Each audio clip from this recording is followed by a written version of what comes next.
could be walking into an absolute dumpster fire, or you could be walking into like a really nice situation. And I wouldn't say I've experienced dumpster fire. I've heard way worse stories. So I've been pretty fortunate, but I still have had a fair share of like okay experiences to like incredible experiences, regardless of team performance, just like how the club's organized and whatnot. So definitely culture shock is huge.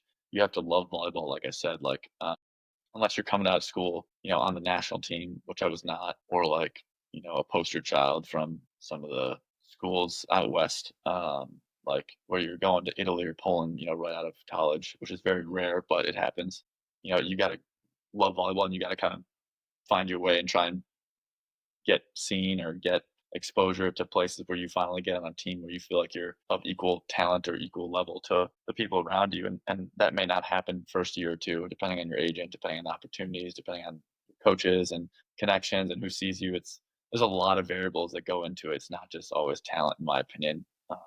Obviously, talent helps, but there's some outside factors that play roles too that can really help get you to different steps, as well as the talent and the work ethic. But yeah, I think the culture shock for a lot of people is why most people don't play more than 1 or 2 years. They just get homesick. And honestly, I was really close to quitting too after my third year. I took a pay ut to play in Germany, which is a better league than where I was playing previously, which was Switzerland. I took the pay cut just to get exposure. Like I was like, I just want somebody to see me.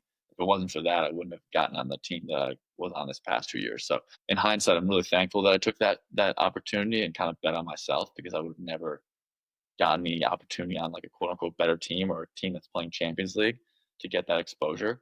But it's like not everyone's willing to do that. Not everyone's willing to take a 50% pay cut to go play in a better Oh, league.